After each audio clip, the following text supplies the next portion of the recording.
मेरे मुझे बस करके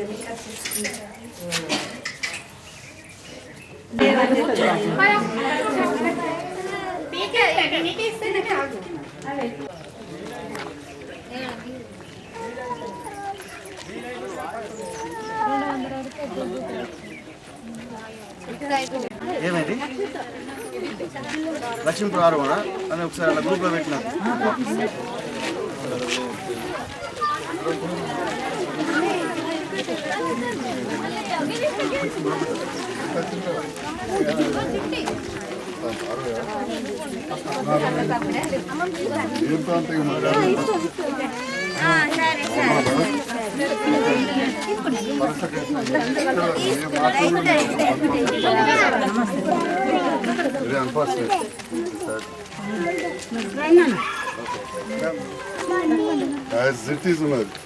అరే భలే ఉన్నారమ్మా గారు అక్షరం కొద్దిగా లుక్ ఉండాలి జైతాలో చూస్తారు అందరూ రైట్ రైట్ రైట్ ఈ తాతకి సరే నువ్వు ఆ తాతకి రాజరెడ్డి తాతకి చేద్దాం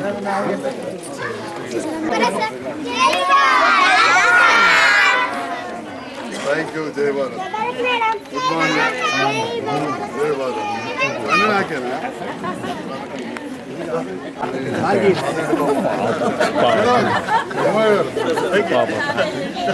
గారు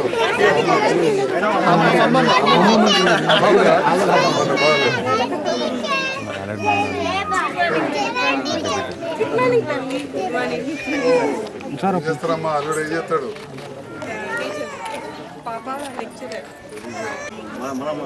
పంతులే బెస్ట్ ఉంటాడు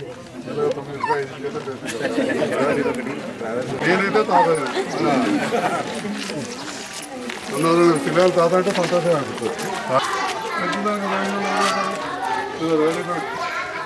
మన పేరెంట్స్ పేద టీవీ చూపించాను కాదు అంబారిపేట నగరం అని చూపించి మేడం మీరు మినిమం ఒక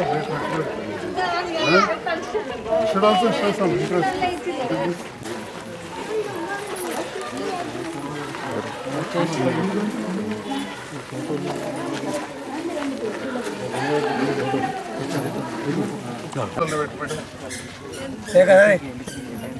ఏదైతే పంపుతారు మాజీ మంత్రి విన్నారా ఊరికే చెప్ప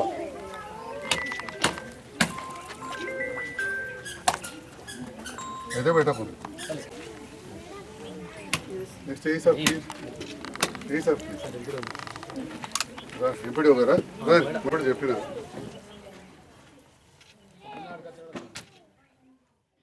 భారతదేశ రాజ్యాంగాన్ని నిర్మాతగా ఉండి భారతదేశ రాజ్యాంగ నిర్మాతగా ఉండి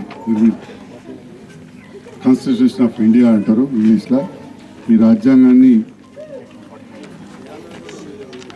1949 నవంబర్ 26 నాడు అమల్లోకి వచ్చింది.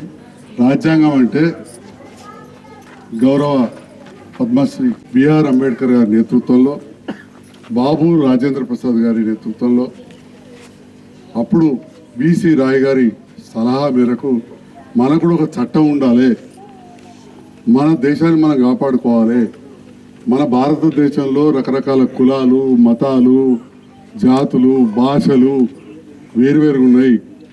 సో మనం అందరం కూడా ఒక పద్ధతిగా నడవాలంటే ఒక రాజ్యాంగం రాసినట్టు ఒక పుస్తకంలో దాదాపు 395 ఆర్టికల్స్ పెట్టి మళ్ళీ సబ్ ఆర్టికల్స్ పెట్టారు. వాటికి అనుగుణంగా మనందరం కూడా నడుచుకుంటాం. అంటే మన భూముల కేసులే కావచ్చు, మనం ఇంట్లో ఎట్లా ఉండాలి భార్యాభర్తలు కావచ్చు, కుటుంబంకి వెళ్ళి పెడితే దేశ సరిహద్దుల దాకా పొరుగు దేశంతో ఎట్లుండాలనేది ఈ రాజ్యాంగంలో రాసిపెట్టింది. ఎంత గొప్పగా రాసిందంటే దాదాపు 2 సంవత్సరాల 11 నెలలు దీనిపైన శ్రమించి అంబేద్కర్ గారు, రాజేంద్ర ప్రసాద్ గారు, ఇంకా వాళ్ళ టీం బిసి రాయ్ గారి సలహా మేరకు అప్పుడు నెహ్రూ గారు ప్రధానమంత్రి ఉన్న సందర్భంలో చేసి ఆమోదించారు. అప్పటికి ఇప్పటికీ 106 సార్లు చిన్న చిన్నగా మార్పులు చేసుకున్నాం. చిన్న చిన్నగా. ప్రపంచంలో ఇంత పెద్ద జనాభా ఉన్న ప్రజాస్వామ్య దేశం లేదు. ప్రజాస్వామ్యం అంటే రాజరికం ఉండదు. ఇలా మీరు ఓట్లు వేసుకొని మన సర్పంచ్ అవుతారు, వార్డు మెంబర్ అవుతారు. ఇంత పెద్ద 135 కోట్ల మంది ఇలా ఒక్క తాటి ఉన్నామంటే ఆనాడు 75 ఏళ్ల కింద మన ఓలం పుట్టక ముందు తాతల నాడు 75 ఏళ్ల కింద 2 సంవత్సరాల 11 నెలలు కష్టపడి రాసి మన రాజ్యాంగాన్ని మనకు అందించారు. భారతదేశ రాజ్యాంగ నిర్మాత శ్రీ భారతరత్న డాక్టర్ బిఆర్ అంబేద్కర్ గారి నేతృత్వంలో ఇది జరిగింది.